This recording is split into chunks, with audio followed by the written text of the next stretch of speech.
Glória a Deus. Quero uma vez mais deixar uma boa noite para a sua casa, para a sua família. Deixar a paz de Cristo Jesus para a sua casa. Fico muito alegre por estar aqui com o amigo, o Diácono Lúcio, que nos convidou, o nosso amigo Felipe, que nos está dando a honra nessa noite de estar aqui cooperando com a rádio.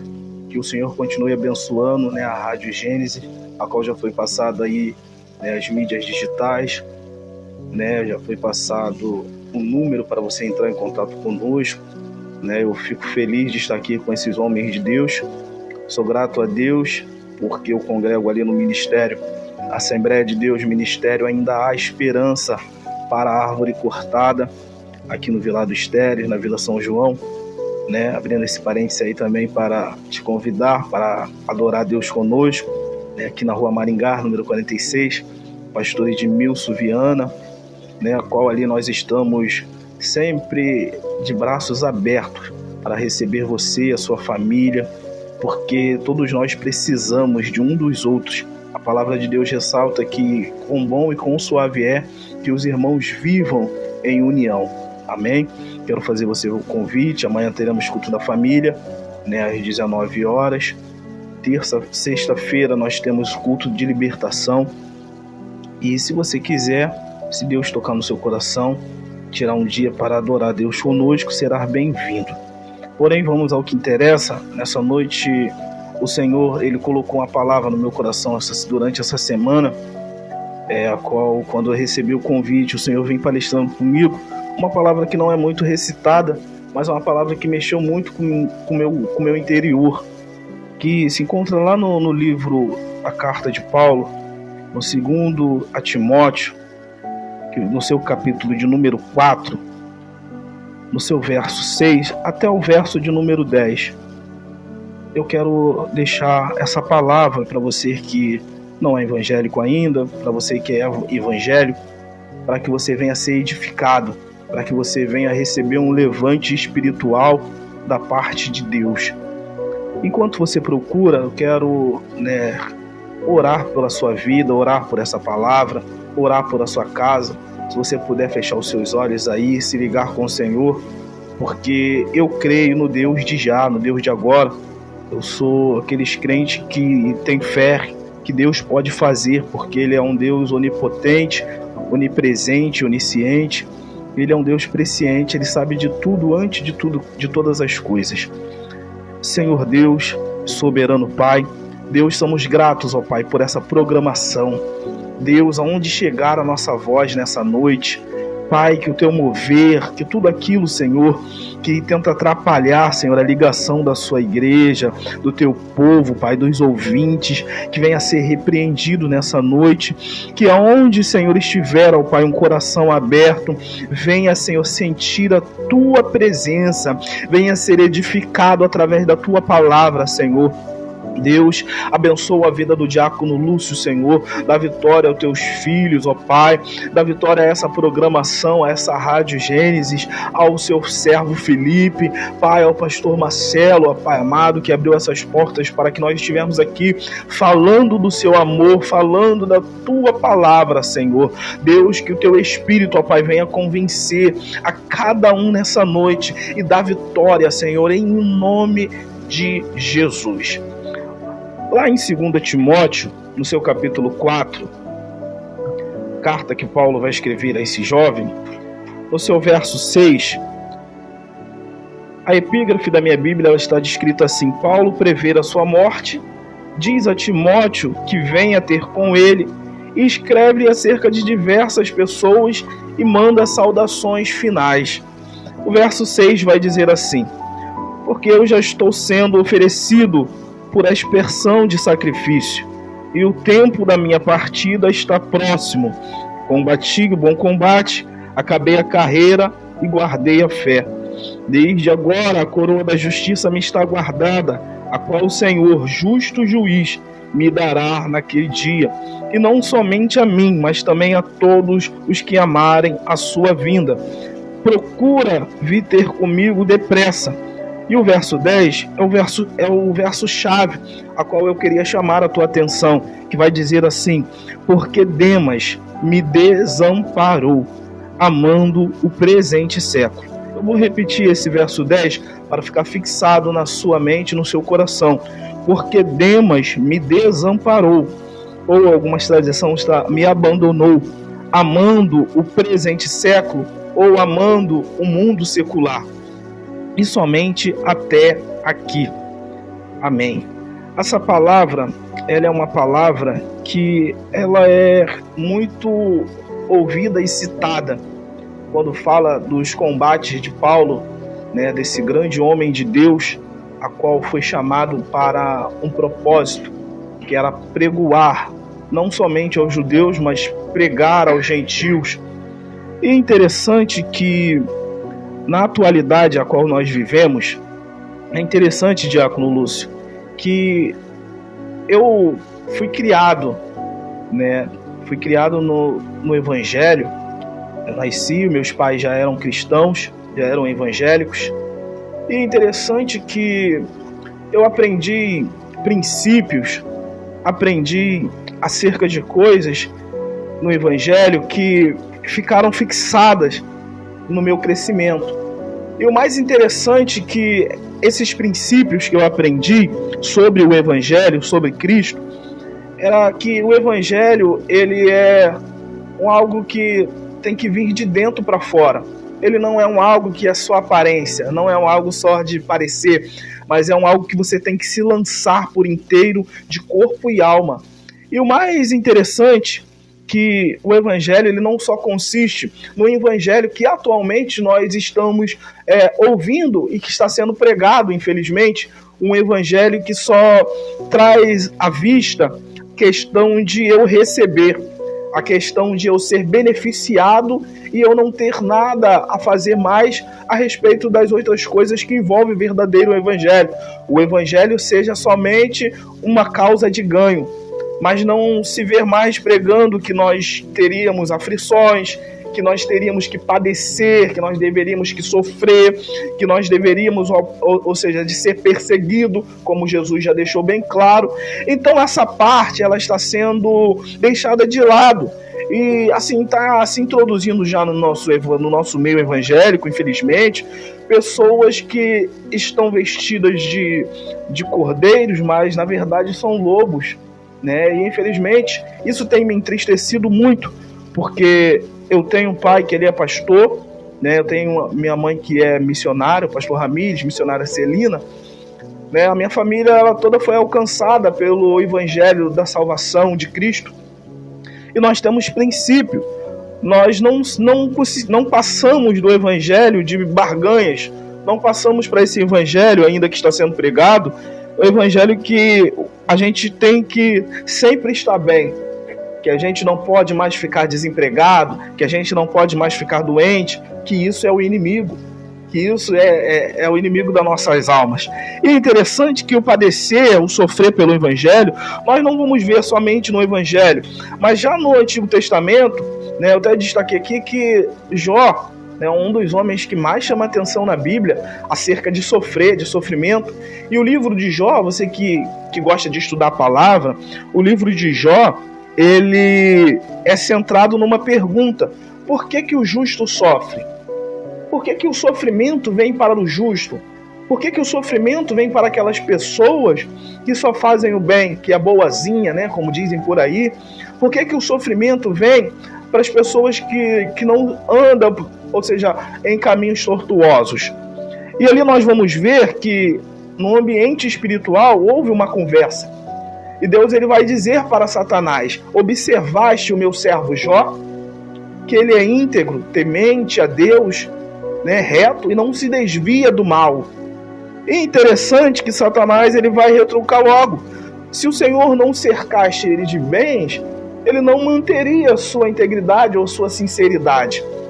Então Satanás, ele vai começar a tocar com liberdade de Deus nas coisas que Jó tinha. Mas o que o Senhor Deus, ele queria destacar com esse livro não era, ou seja, o que Jó tinha, mas o seu caráter ele não poderia ser influenciado quando a perca e o sofrimento chegasse. O caráter dele permaneceu o mesmo. Então, o que eu quero trazer para nós essa noite? Que, independente da circunstância que nós vivemos, o nosso caráter, o que nós somos, não pode ser alterado. O que nós já acreditamos quando nós aceitamos a Cristo, o nosso caráter ele não pode ser modificado, independente da situação que nós vivemos, seja de sofrimento ou seja na bonança. Por isso que Paulo ele vai dizer aos Filipenses: eu já aprendi a viver tanto na fartura, tanto na abundância, como também a ter dificuldade. Em todas as coisas eu estou instruído a viver, né? Mesmo tendo abundância, mas também quando as dificuldades chegam. Por isso eu posso todas as coisas naquele que me fortalece. E é interessante que, em meio ao sofrimento, o processo que nós passamos, ele tem a tendência de destacar quem nós somos verdadeiramente. E na vida cristã, eu acredito que seja isso que Paulo vai tentar trazer quando ele começa a escrever essa carta a Timóteo. E ele vai sempre destacar algo para Timóteo. Ele vai dizer: Timóteo, sofre, pois, comigo as aflições como um bom soldado de Cristo Jesus. Porque aquele que milita, ele não se embaraça com as coisas dessa vida a fim de agradar aquele que o alistou para a guerra. Então quem está focado na guerra, nas aflições, ele não tem a tendência de se desvirtuar por outras coisas que vai tentar influenciá-lo. E o interessante é que nós estamos falando aqui de padecer, de sofrimento, de perseguição, que é a verdade do Evangelho ainda, mas isso não dá muito like na nossa geração. Você padecer, mas Jesus vai dizer: olha, quando você sofrer, quando alguém te perseguir pelo Evangelho, vocês têm que ficar satisfeitos. Por quê? Porque vocês estão incomodando o mundo. Porque vocês não são desse mundo, né? Nós não somos desse mundo. Nós somos peregrinos e esperamos a cidade futura. Então é interessante que Cristo ele vai nos animar. Mas para quê? Ele vai deixar bem claro que no mundo nós teremos aflições. Mas temos que ter bom ânimo. Temos que ter bom ânimo porque ele venceu o mundo. E hoje em dia, né, nós vemos aí que muitas pessoas elas são atraídas para um falso evangelho, né? E pessoas elas não conseguem ter uma estrutura, sabe? Pessoas não conseguem. Por isso que você vê as pessoas de cabeça branca e elas falam: olha, eu tenho 30 anos de evangelho, mas sabe-se que há 20, há 30 anos atrás as coisas eram mais rígidas, as pregações eram, ou seja, umas pregações mais enfatizadas em Cristo. Hoje, as pessoas trazem coaches para dentro da igreja, pessoas que querem falar de bem-estar, de uma vida, ou seja, totalmente agradável aos nossos olhos, mas o evangelho ele não é isso, irmãos. O evangelho ele não é para nos agradar, o evangelho era para nos confrontar a não viver de acordo com o mundo. E interessante que, como nós ganhamos estrutura, quando você fala de estrutura, você pensa logo numa casa. Sabe, alguém que não tem uma condição financeira de construir uma casa grande, primeiro ela vai fazer o quê? Uma casa com poucos cômodos, né, para somente entrar, morar. Mas ela nunca vai pensar: olha, eu vou construir essa casinha aqui, depois eu vou aumentar, vou ampliar, não. Mas se no caso ela vier ter a condição de ampliar aquela casa e querer fazer 2 ou 3 andares acima, a primeira coisa que ela vai pensar é em quê? É se a casa tem estrutura para aguentar os cômodos acima. Então a estrutura, ela vem antes de tudo, antes da construção acima. E se imagina se a pessoa não observar a estrutura daquela casa e constrói outras em cima. Grande vai ser aquela queda. Então por isso que você hoje observa e vê pessoas que têm desvaneios, tem momentos inconstantes, ou seja, no evangelho. Um dia ela é cristã, uma semana ela é crente, na outra semana ela é fervorosa, mas quando chega o carnaval, quando chega épocas aprazíveis, ela sai da igreja. E hoje, quando chegamos aqui, o Felipe logo me perguntou o que está acontecendo com essa geração, que a gente não está vendo mais depois do carnaval, depois do Natal, mas as pessoas na igreja. É porque as pessoas não estão firmes em Cristo. Elas estão sem estrutura. E o que é a estrutura? Estrutura é a palavra de Deus. Estrutura é uma orientação pastoral, é vida de oração. Estrutura é jejum e estrutura principalmente é testemunho. É você dar bom testemunho. Então, se você vê, quando o Senhor ele vai preparar os seus discípulos, estruturar, o Senhor ele não vai deixar, ou seja, logo os seus discípulos de cara, fazer, mas sim eles observar. Primeiro vocês aprendem, depois vocês vão fazer. Primeiro vocês vão aprender, primeiro vocês vão ouvir sermões, vão ouvir a palavra para depois você pregar. Por quê? Porque o próprio Jesus falou, porque não se põe vinho novo em odres velhos, porque senão se romperá aquele odre. Então eles não estavam estruturados para receber o vinho novo. Eles tinham que nascer de novo.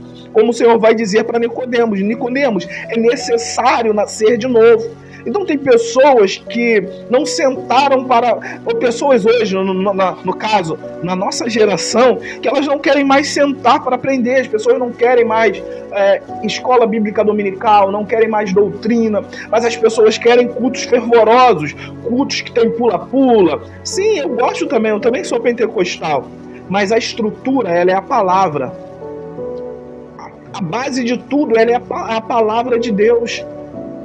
Tem pessoas que recitam palavras que às vezes nem tem na Bíblia e diz que tem na Bíblia porque não lê, mas ouve muito. E daqui a pouco já pensa que é pregador. Não adquire conhecimento. E o pior não é nem o conhecimento, porque eu já vi pessoas cheias de conhecimento, mas não tem sabedoria. Não tem sabedoria para aplicar o conhecimento que ela tem. Então, a estrutura que eu falo aqui é uma estrutura de você aprender com as pessoas. E eu vou falar mais. O meu pai, ele é pastor, mas meu pai, ele é analfabeto. Se você ver o meu pai pregando, meu pai ministrando, você fala, não é possível que ele é analfabeto. Mas meu pai, ele tem base, ele tem estrutura, que ele sentou para ouvir, ele sentou para aprender.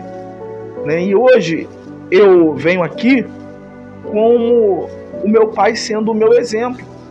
Meu pai foi o exemplo da minha casa, da minha família. Porque tem gente que não tem exemplo nenhum. Tem gente que pensa que já é o que é, sabe? Vai à igreja aí afora, prega, quebra tudo. Mas quando você vê essa pessoa no seu ambiente de trabalho, no seu ambiente secular, de amigos, você vai falar, poxa, esse cara parecia crente, esse camarada parecia cristão, mas ele não tem característica nenhuma de crente. Por quê? Porque ele só se adaptou ao evangelho, mas ele não foi transformado pelo evangelho. Ou seja, se adaptou às coisas que fazemos aqui dentro, mas ele não foi regenerado pela palavra, que é a água viva. É como o Senhor vai dizer àquela mulher samaritana. É como o Senhor vai dizer por aquela mulher samaritana. Se você soubesse quem fala contigo, quem eu sou, você lhe pediria e eu lhe daria água viva. Eu lhe daria água viva. Então o Senhor está sempre propondo para a gente algo de renovo para a nossa vida. Para o quê? Para a gente sair da ótica humana para entrar numa ótica espiritual.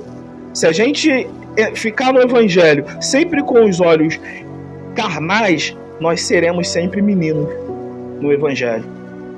Por isso que Paulo vai dizer aos Coríntios, quando eu era menino, eu falava como menino, eu pensava como menino, discorria como menino, agia como menino, mas agora que eu sou homem, eu já não faço as coisas de menino. Por que Paulo vai dizer isso para aquela igreja? Porque aquela igreja não era espiritual ainda o bastante. Ele vai dizer, olha, aquele que é espiritual discerne tudo bem espiritual, mas os carnais, ele não discernem as coisas do Espírito de Deus. E Paulo vai dizer mais ainda, e eu não posso criar vocês com um alimento sólido, porque senão vocês vão morrer mais ainda, aí que eu vou matar vocês aí, mais ainda. Então eu tenho que criar vocês com leite materno, porque vocês ainda são meninos. Imagina uma igreja estruturada e ter que ouvir isso do seu fundador, do seu pastor. Por quê? Porque era uma igreja que, entre si, em vez de expandir, estava tendo contendas entre si, estava tendo dissensões, estava tendo tumultos dentro dela e não dava um bom testemunho. Então eles eram considerados meninos, porque não viviam uma vida espiritual. E hoje, no nosso contexto evangélico, infelizmente, tem pessoas que ainda são assim. Pessoas que pensam que, eu sou há 20 anos da cantina, não posso sair daqui. E cria uma confusão com aquilo, mas não se envolve com as coisas espirituais na igreja. Sabe, não se envolve no ministério de oração, não se envolve, ou seja, num propósito de submonte, não se envolve no círculo da palavra, mas sempre nas coisas materiais ela quer estar envolvida. E quando se envolve nas coisas materiais, digamos assim, ainda arruma confusão. Porque a pessoa não está estruturada na palavra. Não está estruturada na palavra. E o interessante é que eu sempre recito isso na minha igreja, que o mais interessante, a maior pregação nossa, não é eu ser eloquente na palavra, não é eu ser um bom pregador, pregar nos Gideões, fora de mim isso. A maior pregação nossa é o testemunho que nós damos. A maior pregação é o nosso testemunho. Não adianta nada eu pregar, mas a minha vida é totalmente diferente, a minha pregação. Em minha vida, a palavra, ela não flui. A minha vida é totalmente ao contrário da palavra de Deus. Então, se você pegar Jesus, quando ele se manifesta em carne para cumprir o seu ministério, o maior embate com Jesus não é contra pobre, não é contra quem não sabia pregar. Jesus não veio advertendo aquela população assim, olha, vocês têm que saber pregar bem, vocês têm que saber, ou seja, ensinar bem, vocês têm que saber louvar bem. Não. A maior advertência de Jesus, e as palavras mais pesadas que ele usou, vai ser contra pessoas que sabiam da lei, que eram os escribas e os fariseus. E Jesus vai dizer assim, acautelai-vos dos fermentos dos fariseus, porque eles são hipócritas, porque eles impõem fardos pesados, mas nem com o dedo mindinho eles conseguem suportar. Eles são como sepulcros caiados, que por fora eles têm uma aparência bonita. Como eu falei aqui, o evangelho ele não é de aparência. Eles por fora eles têm uma aparência muito bonita, mas dentro de si está cheio de coisas podres, está cheio de podridão. E o que contamina o homem não é o que entra, é o que sai. Não é isso? Então o Senhor estava sempre alertando os seus discípulos para tomar cuidado com esses, com os escribas e com os fariseus, porque eles conheciam muito, mas não tinham sabedoria para administrar o seu conhecimento. Então, esse é um dos maiores problemas da nossa geração. São pregadores, são homens que se dizem homens de Deus, que se formaram, ou seja, há 5 meses, e daqui a pouco já estão falando mal do seu pastor, já estão abrindo um ponto de pregação na sua casa, falando, não, o pastor não fazia assim, porque a igreja não enchia. A igreja não enchia, mas olha aqui, meu quintal está cheio. São pregadores de momentos temporais que quer lotar a igreja, mas não sabe o preço que o pastor paga, não sabe o preço que o líder paga. E aí, sabe, se você quer ver alguém que está com uma vida totalmente fora dos parâmetros de Deus, é alguém que saiu de um lugar e já está falando mal do líder. Pode ter certeza, meu irmão, que o amado ele não está de acordo com a palavra de Deus. Você pode ver que Davi, um dos maiores exemplos de testemunho. Davi era perseguido por Saul, mas em momento algum ousou matar Saul, mesmo sabendo que Saul queria ele matar. E Deus deu Saul na mão dele. Ele disse: quem sou eu para matar um ungido seu? Olha só. Se o senhor quiser, o senhor destrói. O senhor levantou, o senhor mata, mas eu não. Imagina se Davi, ele e aí quando Saul morre, Davi ainda vai chorar a morte de Saul, alguém que estava querendo a sua morte, tirar a sua vida. Sabe entendendo o testemunho que Davi ele traz para nossas vidas? É um testemunho de vida que é de vida estruturada, de uma vida que foi estruturada não em evidência, porque a evidência de Davi não foi, o maior testemunho de Davi não foi quando ele matou o gigante na frente de todo mundo, mas a maior evidência foi no campo, quando ninguém viu, e ele matou urso e leão. Quando ele estava fora dos holofotes. Sabe, as pessoas pensam que Deus só está com aqueles que estão pregando nos gideões, que está com a agenda cheia. Não, Deus também está com aqueles que estão escondidos no campo, aqueles que dão bom testemunho, não prega bem, mas Deus está com ele. Não fala bem, não é verdade, Felipe? Mas Deus está com ele.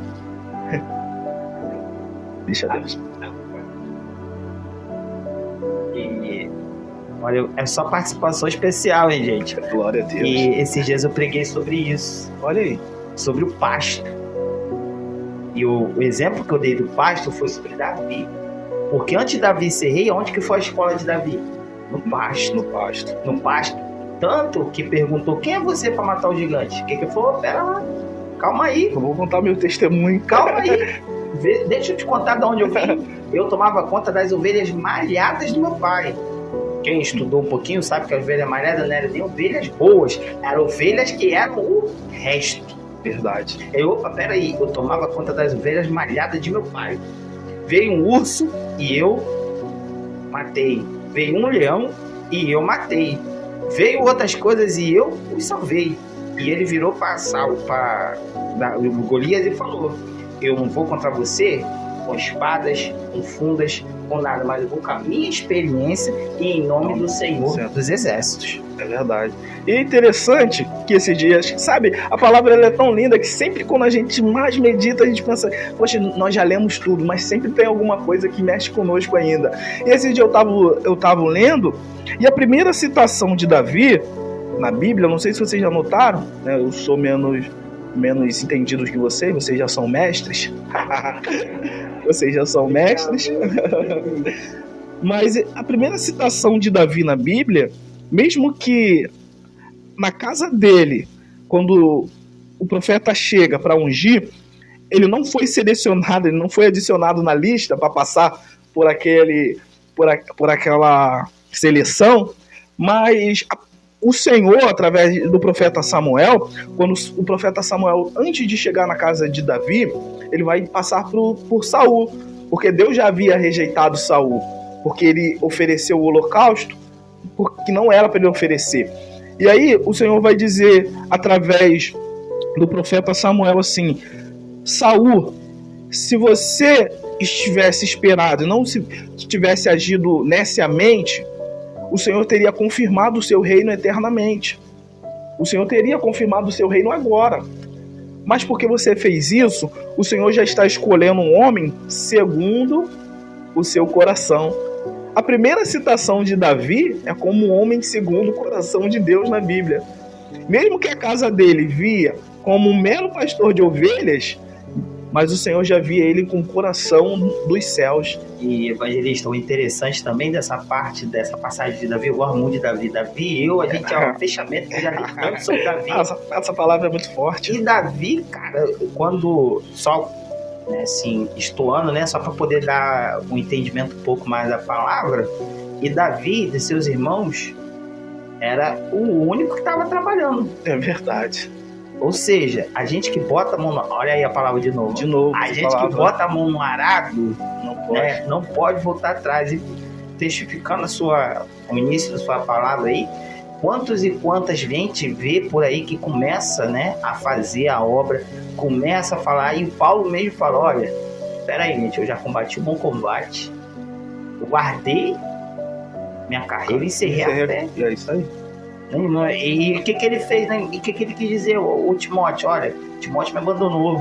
Às vezes a gente quer fazer uma obra na igreja, a gente quer obra, que eu digo, não é obra assim braçal, é obra espiritual. Com certeza. Olha, vamos ali evangelizar fulano, vamos ali orar fulano. Olha, hoje eu não posso, eu tenho que lavar roupa, eu tenho que fazer comida, eu vou sair tarde do trabalho.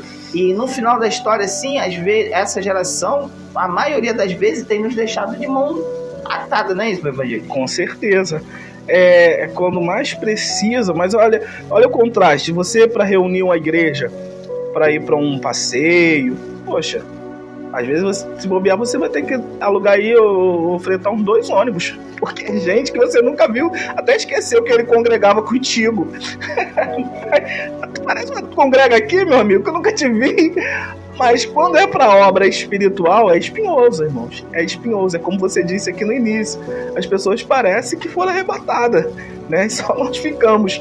E assim, essa palavra a qual nós estamos falando de testemunho, de estrutura, de padecer, é o que eu falo e que eu acho, né? E na palavra ela vem nos trazendo, que é o essencial, a base do evangelho, né? Primeiro nós somos estruturados, nós somos, né, aplicado em nós a palavra, nós recebemos a palavra, recebemos da parte de Deus o renovo, o Espírito Santo começa a trabalhar nas nossas vidas, e aí sim a gente começa o nosso ministério. E o ministério, ele tem que ter os três. Ele tem que ter os três na nossa vida ministerial. Tem que ter o Pai, o Filho e o Espírito Santo. Quando Jesus ele vai começar o seu ministério, ele vai ser batizado por João Batista. Ele vai ir no batismo, logo quando ele sai das águas, vai pousar sobre ele aquela pomba corpórea, simbolizando o Espírito Santo, e do alto vai vir a voz falando: este é o meu Filho amado, em quem eu me comprazo. Então, o ministério de Jesus inicia-se ali. A presença do Filho sendo batizado, o Espírito Santo vindo como uma forma de pomba, e o Senhor dos céus falando, confirmando: esse é o meu Filho amado. E aí, quando Jesus começa o seu ministério, o que vai acontecer logo de cara? Acha que Jesus vai viver uma vida de mananciais, uma vida de bonança, de abundância? A Bíblia vai dizer que ele vai ser levado pelo Espírito aonde? Para o deserto. Deserto é o quê? Lugar árido, a qual nós costumamos a dizer quando nós estamos passando por dificuldades, né? Tô no deserto, varão, tô na prova essa semana, tá difícil. Então o Espírito Santo vai levar Jesus para o deserto agora para ser tentado. Não vai levar ele para uma praia, para um sítio, para um passeio, não, ele vai ir para o deserto.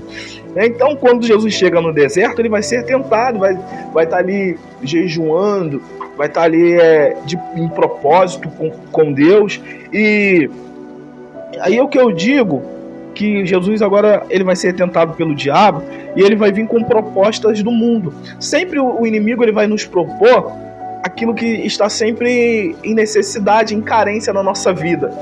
Sabe, ele vai vir logo com o seu argumento: olha, se tu é mesmo filho de Deus, por que não transforma essas pedras em pães? Porque é a necessidade que ele estava sem comer 40 dias, não é isso? Então ele vai vir de acordo com a necessidade, mas o Senhor vai dizer: não, eu estou estruturado na palavra, nem só de pão viverá o homem, mas sim de toda a palavra que procede da boca de Deus.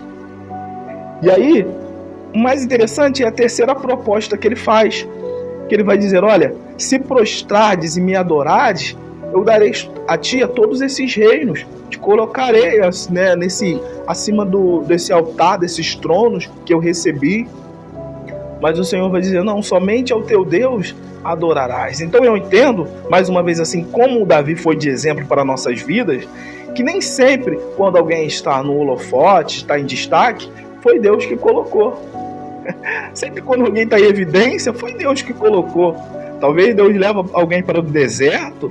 Sim, Deus pode nos levar para o deserto. E às vezes a gente fala assim: aquele dali está no deserto por causa do inimigo. Não, talvez ele está passando no deserto porque foi Deus que colocou. E talvez tem gente, ou seja, em holofote, em destaque, meu amigo, que está sem Deus.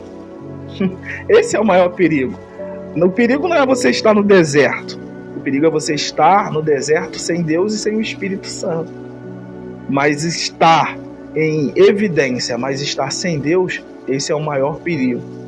E hoje é interessante que você vê que as pessoas, elas põem, poxa, estou com as minhas agendas abertas de pregações, como se fosse, né? Como se isso fosse uma publicidade, se fosse algo assim de mercado. Não, a minha agenda está aberta, as pregações, minha agenda está lotada, está lotada. Mas aí quando chega na igreja, aí a gente, poxa, pastor, chamei fulano para pregar, poxa, estou passando uma prova com ele aqui, porque nem na portaria ele quer ficar mais, porque já é pregador, ele quer ficar no altar. Mas o camarada é diácono, é obreiro, mas ele não quer mais ficar na portaria, não quer mais passar a salva da oferta. Por quê? Porque as pessoas estão sem base do evangelho. Então são princípios que nós aprendemos lá atrás, são princípios que a gente aprendeu lá atrás com o papai, com a mamãe. E assim, teve um período da minha vida que chegou uma fase da adolescência que eu pensei que eu era o bambambam. Foi uma fase de 14, 13 anos que eu comecei a trabalhar como jovem aprendiz. Eu falei, agora eu já tô ganhando meu dinheiro, não dependo mais do meu pai, né? Agora eu vou ganhar o mundo, né? Aí parei de ir aos cultos, né? Trabalhando, parei de ir aos cultos. E aí uma certa feita eu passei em frente à igreja no domingo de manhã, escola dominical, e eu passei em frente à igreja para comprar pão, né? Já desviado, tribulado, né? E aí a irmã me olhou e falou assim, olha, você não está vindo no culto, você vai ficar em disciplina. Eu falei, já que eu vou ficar em disciplina, aí que eu não vou vir mais mesmo, não conta mais comigo aí. E aí fui pro mundo, né, meti a cara na bebida, aí a gente conhece todas as coisas erradas, aquelas coisas que a gente fala assim, olha, eu nunca vou fazer isso, né, e minha irmã tem um ditado que ela diz que o nunca, ele só serve pra Deus. Deus fala nunca é nunca, mas pra gente, pro homem, o homem fala nunca hoje, amanhã ele tá fazendo. Então, aí eu tava entrando de cara nessas coisas totalmente erradas e errôneas. E quando eu me peguei, eu estava, né, com vergonha de mim mesmo. Chegando em casa o mais tarde possível, pro meu pai já estar dormindo, para ele não me ver com cheiro de bebida, com cheiro de cigarro que a gente, né, pega na noitada. E ali meu pai passou esse processo comigo. Mas só que meu pai, ele nunca me obrigou a ir para a igreja. Meu pai, ele sempre me ensinou a ter caráter, a ter princípios, a obedecer, a dar honra a quem deve ter honra. E isso daí, quando você aprende desde cedo, a palavra vai dizer que quando alguém ensina o caminho, quando chega mais tarde, ele não vai se desvirtuar dele. O caminho que eu acredito é isso, os princípios que você aprende no início da sua caminhada. E esses princípios eu aprendi com meu pai. E mesmo que eu estava num caminho de morte, eu sabia desses princípios. Esses princípios ainda estavam pautados no meu coração. Até que chegou um ponto que... Chegou uma certa feita, eu estava uma tarde em casa e a campainha da minha casa tocou. Né? Eu morava na época em Nova Iguaçu, meus pais, né? Ainda jovem. E aí a campainha tocou. Aí eu falei, mãe, deixa que eu atendo. Quando eu fui atender, eram os testemunhos de Jeová, né? Tocaram, abri o portão e eles começaram a falar sobre a palavra. E aquilo ali foi entrando no meu coração novamente, porque eu conhecia, e a palavra penetra, né? E a palavra foi penetrando no meu coração, e aquilo ali foi mexendo comigo, foi me comovendo.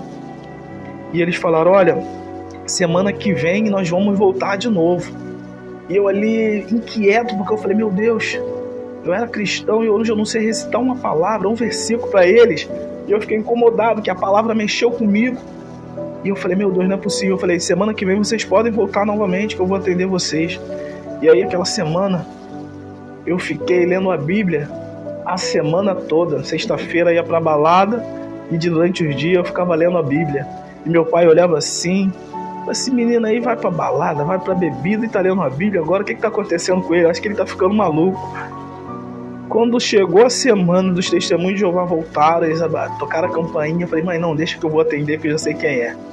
Quando eu abri o portão, eles falaram, voltamos. Eu falei, que bênção, hoje não vão ser vocês que vão falar, vai ser eu.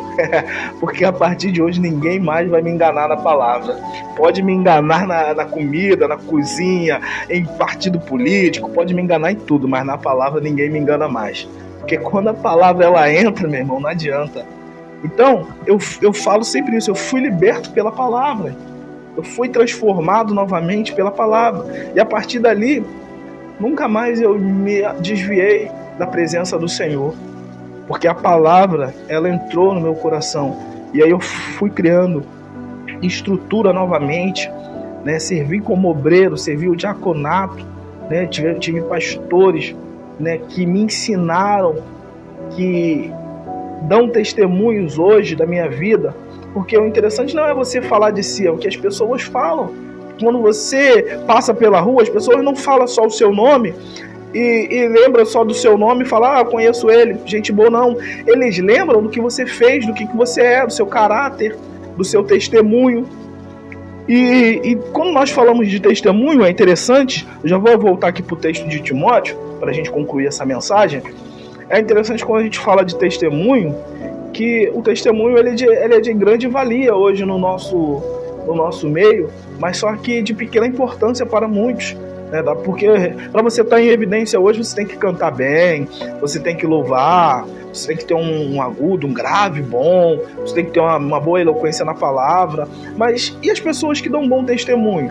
As pessoas que estão sempre ali na obra, fazendo a obra sem reclamar, que estão sempre, quando você fala, poxa, posso contar com você? Ela tá ali a par para fazer a obra, mesmo não sabendo. Então essas pessoas, elas têm que ser visadas na obra. E essa pessoa que era uma dessas pessoas, que era até tímida, era esse jovem a qual nós falamos, Timóteo. Quando Paulo ele começa o seu ministério, Paulo, no capítulo de número 13 de Atos dos Apóstolos, vai dizer que Paulo estava orando, jejuando, buscando a Deus, se separando. E aí o Espírito Santo vai dizer, separa para mim Paulo e Barnabé para a obra que eu tenho chamado. E aí Paulo e Barnabé vão começar a fazer a obra, vão começar a expandir o evangelho, mesmo com perseguições. Paulo, que antes era perseguidor, agora passa a ser perseguido pelo evangelho, passa a sofrer pelo evangelho. E a igreja primitiva ela vai sofrer muito, porque vai em lugares que o costume daquelas cidades era totalmente ao contrário da pregação que Paulo trazia, de um Deus invisível. Pessoas que estavam acostumadas com deuses palpáveis, deuses visíveis, estátuas, deuses feitos pela mão do homem, agora eles tinham que ouvir de um Deus que era invisível, mas também fazia milagres e maravilhas. E a palavra vai dizer que Deus, através da mão de Paulo, fazia as maravilhas extraordinárias. Olha só que interessante. Não era coisas simples, era coisas extraordinárias. Então imagina você, quem não queria andar com um homem desse? Quem não queria andar com um homem que fazia, ou seja, através de Cristo na sua vida, fazia coxo se levantar, cego ver, o mudo falar, o surdo ouvir, fazia maravilhas extraordinárias. Através dos lenços e aventais que ele levava, as pessoas eram curadas. E o mais interessante é que todo mundo queria andar com ele. Quem não queria andar com esse camarada? Mas só que quando ele chega, lá em Atos 16, as regiões de Derbe, Listra, vai ouvir que um certo jovem chamado Timóteo, ele dava bom testemunho. Olha só, você vai ver que Timóteo ele não traz nenhuma qualificação. Timóteo não era pregador, Timóteo não era cantor, Timóteo já não era ainda pastor, mas ele dava bom testemunho. E por isso Paulo vai querer que ele andasse com ele. Não vai ser Timóteo que vai querer andar com Paulo, vai ser Paulo que queria Timóteo com ele, porque ele dava um bom testemunho. Mas só que hoje, tu acha que tem gente que quer andar com alguém que só dá bom testemunho? Eu quero andar com alguém igual o Diácono Luzman, que toca, prega, né, transmite rádio. Cara, como diz aí o Bombril, né? 1001 utilidades. Mas com o presbítero Mateus ninguém ainda quer andar, o camarada só dá bom testemunho. Né? Só isso não pode.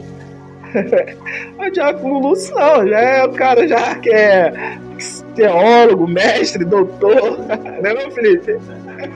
Camarada O Lúcio já é macaco velho do evangelho.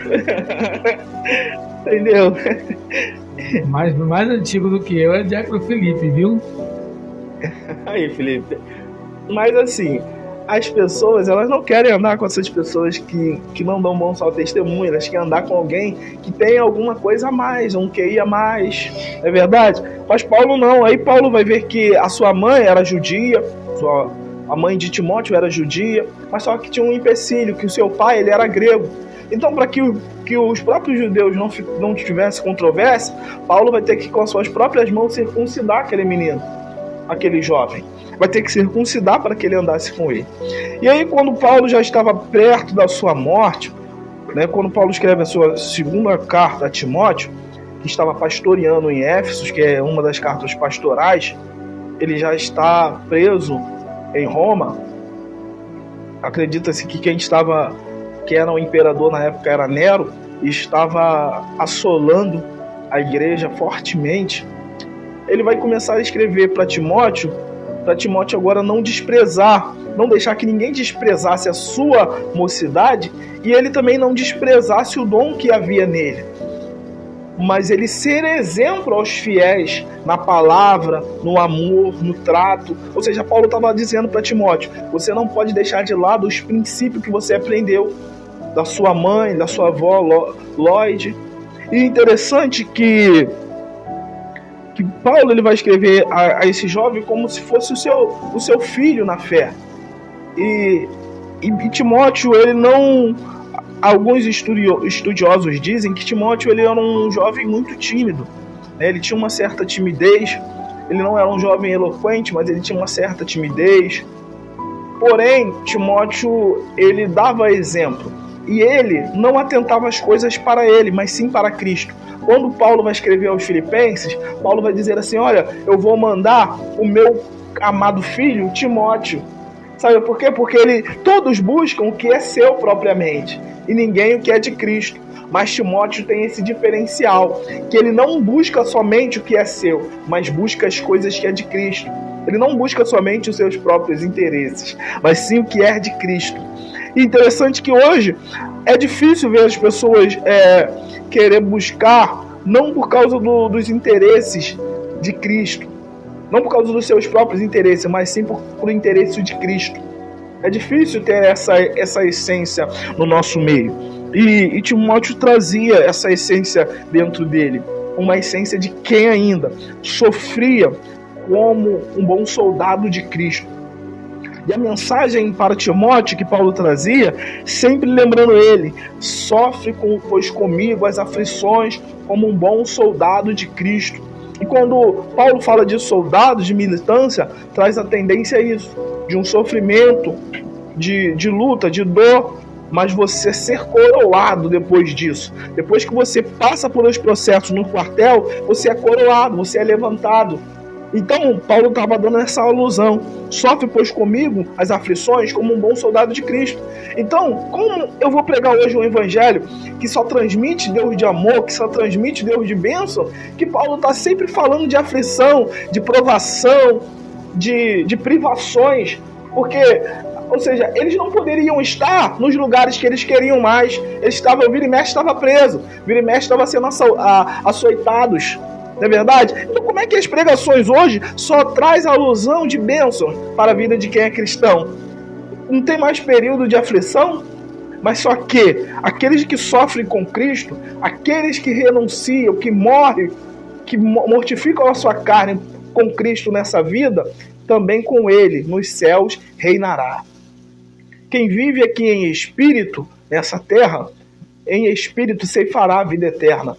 Mas quem vive na carne, da carne ceifará a corrupção. E interessante que Paulo agora estava numa masmorra, num lugar insalubre, úmido, num lugar, ou seja, que não era agradável. Acredita-se que nessa masmorra só tinha duas finalidades para pessoas que fossem presos nesse lugar. Ou ele saía dali leproso ou morto. Então Paulo já estava com essa confiança que morreria. Com essa confiança. Por isso agora ele vai escrever a Timóteo assim, olha, eu já estou sendo oferecido por sacrifício de aspersão, porque o tempo da minha partida está muito próximo. Imagine a pessoa ter a consciência de morte e escrever agora para alguém e encorajar ainda. porque eu combati o bom combate, acabei a carreira e guardei a fé. Mas o mais interessante que ele vai dizer assim para Timóteo: procura a vir comigo depressa. Por quê? Porque Demas me abandonou. Olha só que interessante. Porque Demas, e eu estava estudando esses dias sobre esse camarada, e ele vai dizer mais: Demas me abandonou. E qual é o motivo dele? Ele não só abandonou, mas ele também está amando esse presente século. Olha só o que Paulo está dizendo desse cooperador. Quem era esse homem, Demas? Demas era um dos cooperadores de Paulo, que andava com Paulo, assim como Lucas, Marcos. Em sua saudação final aos Colossenses, capítulo 4, verso 14, Paulo também vai citar a respeito desse camarada, dizendo: olha, sauda Lucas, sauda Aristarco, a Marcos e também a Demas, meu cooperador na fé. Quando ele escreve a Filemão, ele também vai dizer: olha, saudai a Demas, saudai a Lucas, que é meu cooperador na obra, na fé. Mas só que quando ele escreve a Timóteo, né, e acredita-se que essa seja a última carta do Novo Testamento, ele vai estar deixando algo muito lastimoso aqui, falando que Demas o abandonou, amando o presente século. E interessante, isso me mexeu muito comigo. Por quê? Porque é a pessoa que acompanhou a caminhada de Paulo, acompanhou, né, Deus fazendo maravilhas, sinais, Deus fazendo coisas extraordinárias na vida de Paulo, através da vida de Paulo, mas agora ele larga de lado o evangelho. E não só abandonar Paulo, o pior de tudo não era só ele abandonar o apóstolo Paulo. O problema é que ele estava amando o século que ele estava vivendo. Estava amando o mundo secular. E o que é amar o mundo secular? Amar o mundo secular é quando nós se deixamos envolver com as coisas desse mundo.